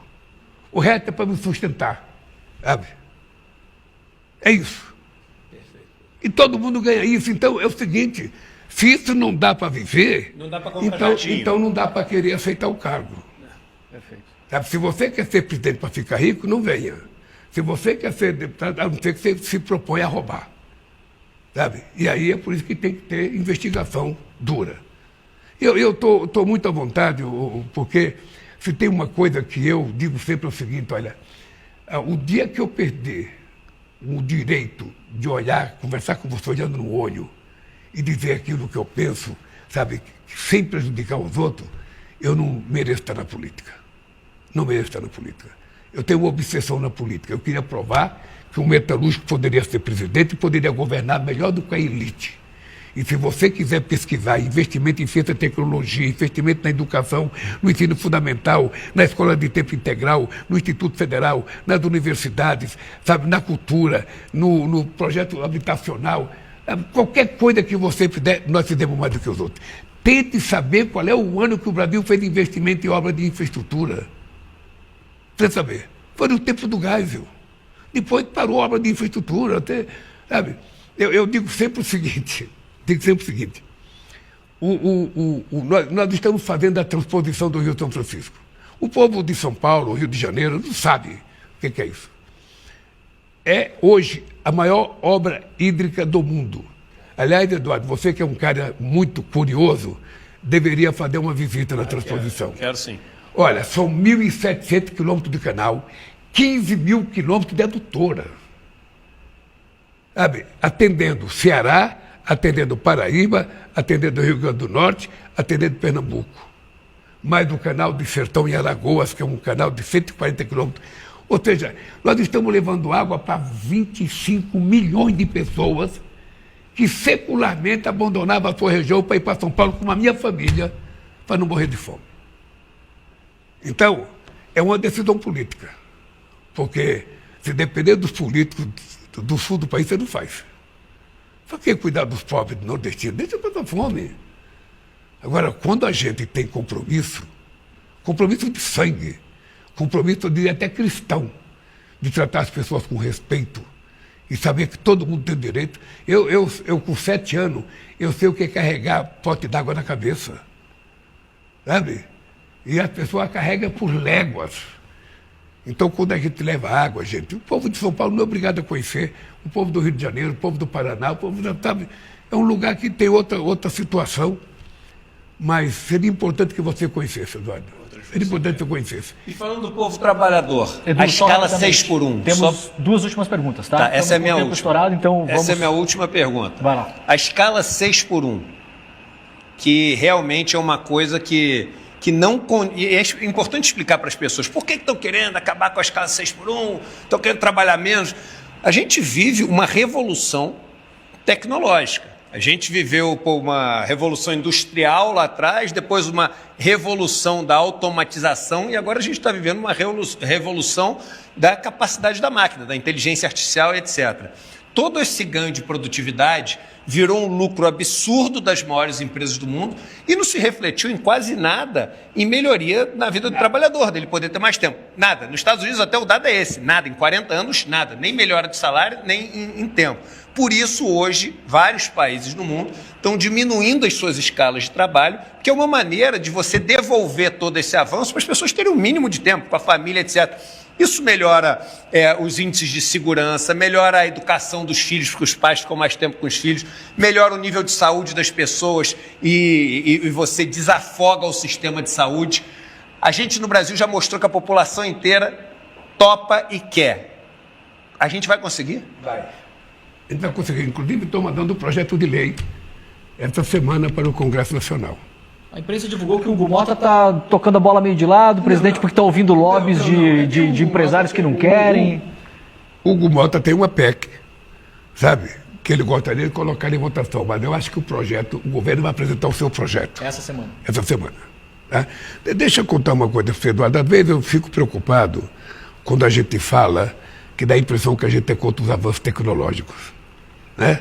Eu lembro que quando chegou nos anos 80 o robô na Volkswagen, eu dizia, esse robô vai trazer desemprego. O pessoal, não, você está enganado, você é atrasado, vai tirar o trabalhador do serviço pesado, na solda, vai ter tudo um robô e vai ser...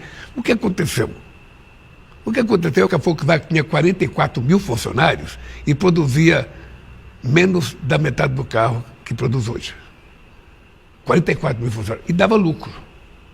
Hoje ela produz 2 vezes mais carro, com só 10 mil funcionários ou 12. Aonde foi essa diferença? Então a minha pergunta é o seguinte: o avanço tecnológico não deveria ser acompanhado, sabe, de aumento de salário, de ganho de produtividade, e não deveria ser acompanhado de redução da jornada de trabalho? Perfeito. Porque, eu vou contar uma coisa, eu fazia uma peça na Vilares, eu fazia 4 peças por dia. A Vilares comprou uma máquina que fazia 80 por dia. 80. E era o mesmo cara, era eu. Ou seja, aquele ganho nunca foi para mim. Foi para a empresa. Ou seja, mas nem a redução da jornada não é possível. Então, veja, é importante que a gente saiba o seguinte: nós temos que deixar uma brecha para, se precisar ter contrato coletivo em função de categorias diferenciadas, em função das funções, você tem que ter uma brecha de negociação. Não pode ter uma coisa rígida, sabe, para todas as categorias. Você tem que permitir que haja uma negociação. Mas nós temos que ter a redução. As pessoas precisam hoje. As pessoas precisam de mais descanso, mais lazer, sabe? A gente tem que reeducar o cara que trabalha, voltar para casa e ajudar a mulher no serviço de casa. Porque a mulher aprendeu com muita facilidade a ir para o mercado de trabalho, mas o homem não aprendeu a ir para a cozinha ainda não. Então é preciso que a gente eduque ele, compartilhar com a companheira dele os afazeres de casa. Sabe? Então, nós vamos votar e vai aprovar. Eu tenho certeza que vai aprovar. Tenho certeza que vai aprovar. Nós vamos mandar essa semana. Sabe, ainda vou conversar com o companheiro Hugo Mota essa semana. O trabalhador precisa ficar com medo que o salário dele vai reduzir, porque esse é o grande terrorismo que se faz, né, presidente? Vai trabalhar menos, vai ganhar menos salário. Isso no projeto vai estar claro que o salário não reduz. A ideia é a redução da jornada sem redução do salário. Salarial. O que significa um pequeno aumento de ganho de produtividade. Porque o terrorismo feito é em relação a isso, né, presidente? É ganho de produtividade. Perfeito. Tá? É ganho de produtividade. Então, ao invés dele ter prejuízo, ele vai continuar com o mesmo salário, porque a diferença é produtividade. A tecnologia permitiu que produzisse mais, portanto, o trabalhador ganha um pouco mais. Perfeito. E todo mundo quer. Mas se tiver uma outra categoria que seja prejudicada, faz acordo. Nós não vamos proibir o sindicato de fazer acordo. Mas o dado concreto é esse, Eduardo. Nós precisamos avançar. Avançar em muitas coisas para melhorar a vida do povo, porque os avanços tecnológicos são absurdos. Aí você veja, quando você fala em inteligência artificial, a palavra que eu mais ouço aqui é inteligência artificial. Eu fico pensando quem tem o Eduardo Moreira fazer de inteligência artificial. Tem inteligência natural já. Mas veja, o que eu acho é que todas essas coisas, eu fico perguntando, aonde é que vai o ser humano? Porque vai ter uma parte da sociedade que vai ficar sendo considerada inútil. O cara que, sabe, não teve chance de estudar. O cara que não tem uma profissão qualificada. O que ele vai fazer? Aí eu vejo, na China, ônibus não precisa mais de motorista, carro não precisa mais de motorista, não sei o que. Onde vai esse povo trabalhar? Aí sabe o que vai acontecer? Eu vou fazer o jabá. No domingo a gente vai apresentar o nosso documentário, que é o Vai Pra China, Eduardo, onde eu abordo todas essas questões. Inclusive eu faço essa pergunta sobre o motorista dos ônibus que deixam de existir para o dono da empresa e falo, o que vai acontecer com esse emprego? Já aproveito aqui para fazer. Nesse domingo, às 8 horas da noite, tem o nosso documentário. Esse é o problema, Eduardo. É o seguinte, o que vai fazer esse cidadão? Aí nós vamos voltar à renda básica do Suplicy. É isso. O Estado vai ter que criar uma renda básica, porque ele vai ter que sustentar o seu ser humano. Porque senão você vai ter um exército de gente na rua perambulando, sem trabalho, sem salário, sem nada. Então o Estado vai ter que cuidar disso.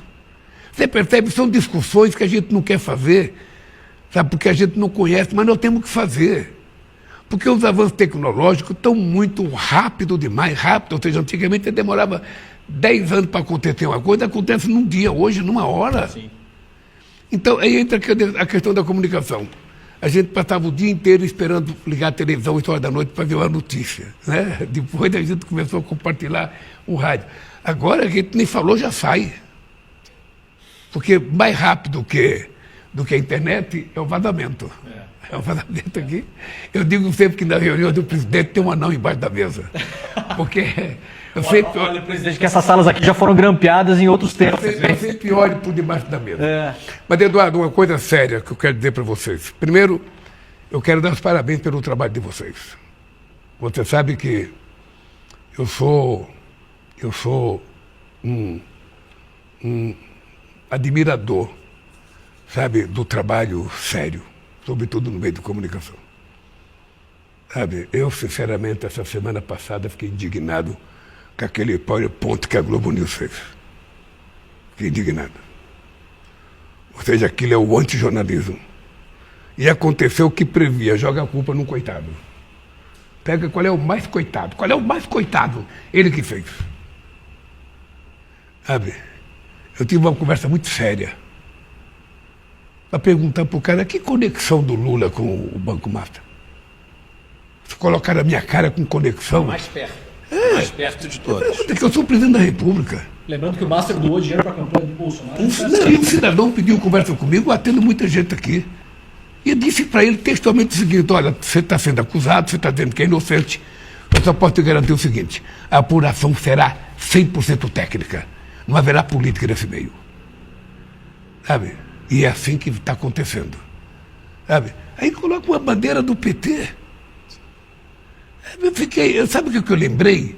Eu lembrei do sequestro do Abílio Diniz em 89, você está lembrado? Os santinhos do PT, colocaram né? uma camisa do PT, do Abílio Diniz. E tinha os santinhos também, né? Do PT que espalharam lá para fazer de conta que o sequestro tinha a ver com a campanha. Isso. Então eu falei, depois de tantos anos continua. Aí, pensa que eu não sei o que o Alberico fez comigo em 89? Aquela montagem do debate. Pensa que eu não sei que, sabe, não teve debate em 94 e 98, porque era o Fernando Henrique Cardoso o candidato, e não poderia expor o Fernando Henrique Cardoso. Agora, quando o Lula não foi no debate, colocaram a cadeira do Lula vazia. Sabe, então, em pleno século XXI, tentar banalizar, fazer a podridão que a Veja fazia. Ô, Eduardo, eu conto sempre o seguinte: olha, eu tive... minha mãe dizia, eu vi com esses olhos que a terra de comer. Minha mãe falava assim: eu vi com os meus olhos que a terra de comer. Eu fui visitar o Roberto Tite no hospital Sírio-Libanês. Presidente da Abril, que editava a revista Veja. E a dona Marina. O Calil e a assistente do Calil. Eu cheguei no Sírio, fui fazer check-up, soube que ele estava lá. Eu falei, eu quero visitar ele. Ele foi lá. Ele fez um elogio à Dora Câmara, ele estava lendo um jornal, uma matéria do Estadão, fez, nossa, jornalista aqui é boa. Sabe, você dá conta? Eu falei, mas eu não gosto. Aí, ele falou, e a Marina ficou na porta. Ele falou, eu sei que a sua esposa não quer entrar, porque ela tem raiva de mim, porque eu menti sobre o filho dela e não pedi desculpa. Aquela capa da Veja, que tentaram fazer outra vez agora. Que tentaram envolver no caso do INSS. É importante dizer para as pessoas, o Fábio nunca teve apelido de Lulinha. A imprensa deu o apelido de Lulinha para o Fábio para tentar colar no senhor. Isso é mais uma das loucuras que as pessoas não sabem. Importante falar aqui na frente, o Fábio já teve apelido de Lulinha? Nunca. Não, mas é assim, quando é o PT, coloca fulano do PT, quando é o outro partido, não coloca. Sabe, então, nós temos que conviver com isso. Eu acho que a internet cumpre um papel extremamente importante. Uma parte da internet age com muita seriedade, outra parte age com muita banalidade, sabe? Porque tem tudo de bom e de ruim nesse mundo. Mas acho que o trabalho que vocês fazem é um trabalho dignificante. Ou seja, não tenho medo de trabalhar com a verdade, por mais dura que ela seja, por mais, sabe, eu diria até de vez em quando desconfortável. Porque você também pode ser atacado, ser xingado no aeroporto, ser provocado, sabe? Mas precisa continuar. Se a gente não tiver gente com disposição de fazer as coisas sérias, ela não acontece no Brasil. E há muita banalização. Hoje, por exemplo, tem muito jornalista que trabalha o seguinte, segundo fonte, segundo uma fonte do Palácio, segundo alguém próximo do presidente, segundo alguém, sabe? E em função desse alguém próximo, você fala o que você quiser. Claro. Você não tem que provar nada. Claro. Sabe que nos velhos tempos da imprensa séria desse país, uma fonte, se você for citar uma fonte, o nome dessa fonte tinha que ser guardado no cofre do editor. Porque se fosse preciso processar, você tinha que ter o nome da fonte. Hoje não, hoje o cara banalizaram, tá segundo fonte. Alguém me disse, e tem gente que fala, eu conversei com uma fonte, eu conversei com um ministro, eu conversei com alguém próximo do ministro, eu conversei com alguém próximo. Que porcaria que é essa? Que seriedade tem isso? Então, continue fazendo o trabalho nobre que vocês fazem, mesmo que seja para criticar o governo. Não perdoe o governo se a gente estiver errado. Tá? Aliás, eu vou lhe dar a novidade. Nós estamos trabalhando seriamente. Nós vamos tentar encontrar uma solução para o endividamento da sociedade brasileira. Nós já fizemos o desenrola, uma vez não atendeu a expectativa que a gente tinha, ajudou, mas não atendeu. Nós agora estamos outra vez preocupados, sabe? E vamos tentar encontrar a solução. E vai ser boa a solução. Da mesma forma que nós encontramos para o petróleo. Eu disse textualmente, a gente não vai permitir que a guerra do Trump com o Irã aumente o preço do feijão, do arroz, do alface, da cebola que o povo brasileiro come. Tem ideia de restatizar refinarias no Brasil, presidente, para a segurança energética do país nesse momento? Se depender de mim, sim. Por que se depender de mim? Porque, veja, nós temos a refinaria da Bahia, isso, que foi privatizada. Isso. Hoje ela produz muito, ela foi vendida por Emirados Árabes. A gasolina lá é mais cara, nós queremos comprar ela de volta. Nós queremos comprar. Obviamente que está discutindo o preço. Claro. E a gente precisa fazer um esclarecimento que eu acho importante para o país, né? Porque muita gente coloca a culpa na Petrobras, e os postos que têm a bandeira da Petrobras, da BR Distribuidora hoje, eles desde 2021, entre 2019 e 2021, a BR foi privatizada. A dona da empresa não é a Petrobras, é a Vibra. Estamos falando de mais ou menos 20% dos postos do Brasil, ou seja, 1 em cada 5 postos do Brasil é desta empresa Vibra. E esta empresa Vibra, ou seja, quando a BR foi privatizada, dos 4 maiores acionistas dela, os 4 são fundos de investimento, sendo que 2 são fundos de investimento internacionais, inclusive o BlackRock. Então é importante dizer isso para as pessoas, porque quando elas veem o preço da gasolina subir num posto da BR, eles falam, está vendo, a Petrobras está dizendo que está ajudando, mas não está ajudando. A BR não é mais da Petrobras, privatizada durante os 2 últimos governos, na verdade só durante o governo do Bolsonaro. E os donos da BR Distribuidora são fundos de investimento, 2 deles, 2 dos maiores fundos do mundo que não são do Brasil. É importante dizer isso aqui. E a Petrobras está numa posição muito digna. Nós temos feito reunião com a Petrobras, tomamos a decisão, sabe, os governadores participaram das decisões que nós tomamos de aceitar, sabe, abrir mão do ICMS. O governo federal está fazendo uma subvenção e nós vamos garantir o preço para as pessoas, porque não tem sentido a gente pagar pelo preço da guerra do Irã. Não tem nenhum sentido. É irresponsabilidade da guerra. Eu diria que a guerra é irresponsável, porque se fosse por conta do enriquecimento de urânio, o Trump tem que saber que o Brasil e a Turquia fizeram um acordo muito melhor do que depois a União Europeia e o Obama fizeram. E não aceitaram o nosso acordo porque era um acordo feito por um país que não é top. Não é top do Conselho de Segurança. Quem tem dignidade e respeitabilidade não precisa ser top, não, só tem que ter. E o Brasil não abre mão, sabe, de defender para o Irã o enriquecimento de urânio igual o Brasil. O Brasil está na Constituição nossa. A gente enriquece o Irã para o urânio para fins pacíficos, para fins, sabe, medicinais. Sim. É isso que nós queremos para o mundo inteiro. Eu não quero bomba nuclear. O Brasil está na sua Constituição que nós não queremos bomba nuclear. Agora, o dado concreto é que os Estados Unidos e a Rússia nunca desarmaram.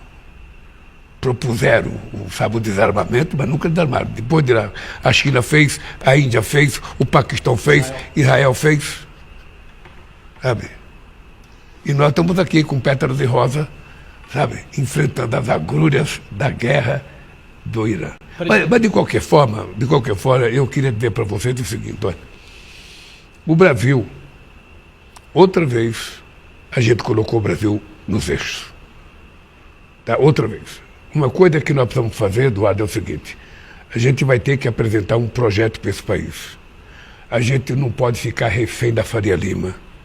Não pode ficar refém da Faria Lima. Esses caras começam a plantar em janeiro de cada ano. Déficit fiscal, passa o ano inteiro, sabe, discutindo déficit fiscal. Eu falei para o Dario, a gente não vai mais discutir déficit fiscal. Sabe, responsabilidade nós temos e já provamos. O que a gente não pode ter é a responsabilidade que eles querem que a gente tenha. Nós temos que ter a nossa responsabilidade. Eu estou muito preocupado com a seriedade fiscal desse país. Mas estou muito preocupado com a pobreza do povo. Estou muito preocupado com a educação. Estou muito preocupado para melhorar a saúde desse povo. Tá? Essa é a minha preocupação. Eu não vejo, mas o Brasil tem que ter déficit zero, porque a dívida pública do BIP cresceu 1%. Vê quanto é a dívida pública dos Estados Unidos em relação ao PIB, veja quanto é do Japão, veja quanto é da Itália. Por que essa gente tem tanta preocupação? Porque querem garantir o dele. Eles querem garantir, primeiro, é que nem a empresa de aviação que você viu. Primeiro o Black Signature. Primeiro garanto o meu e depois faça o que você quiser. Presidente, então, gente... Falando em Brasil, a assessoria está clamando para que o senhor... Todo mundo olhando brabo para a gente aqui. Quero, antes de mais nada, agradecer o ministro Sidônio, o Laércio, o Stuckert, que ajudaram a gente a fazer esse encontro aqui. Importante para o senhor falar para a população brasileira através do ICL. Muito obrigado pelo seu tempo. E o ICL está aberto para futuras entrevistas, inclusive durante a campanha, presidente. Inclusive debate. Isso, o convite está feito. Uma coisa que eu queria falar, nós temos um Conselho Nacional de Política Mineral e de Terras Raras, tá? Porque nós estamos transformando isso numa questão de segurança nacional. É uma questão do Estado, vai ser um conselho ligado à presidência da República, para que a gente não fique permitindo que sejam tiradas as coisas de nós, como tiraram tantas outras coisas desse país. Sabe, nós estamos levando muito a sério porque nós temos uma oportunidade extraordinariamente. E nós precisamos ter tecnologia, precisamos fazer parcerias. Queremos fazer parceria com todo mundo, não queremos alijar ninguém. Mas todo o processo será feito aqui dentro do Brasil. Nós queremos ser dono do nosso nariz. Então é isso que a gente vai levar em conta. E eu espero que vocês promovam os debates. Promovam os debates da campanha. Obrigado, presidente. Vamos, com certeza vamos. Eu não sei quantos candidatos vai ter do lado de lá. Não, a gente vai fazer. O senhor está convidado. Eu não sei, mas, sabe, seria bom fazer um debate. Seria bom fazer um debate. Mas assim, um debate sem tanta regra, sabe aquela regra? Fala 1 minuto.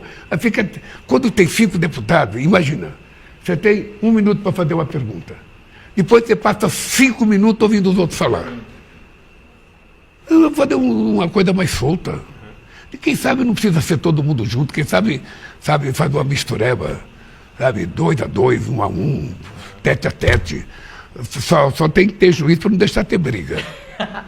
E cadeirada também. Eu faço essa mediação, deixa comigo. A gente vai fazer com cadeira parafusada, presidente, para evitar. O ano é o seguinte, essa campanha, ela vai ter como centro da questão não apenas o futuro do Brasil e da democracia, mas a verdade, ou seja, quem é que está falando a verdade nesse país?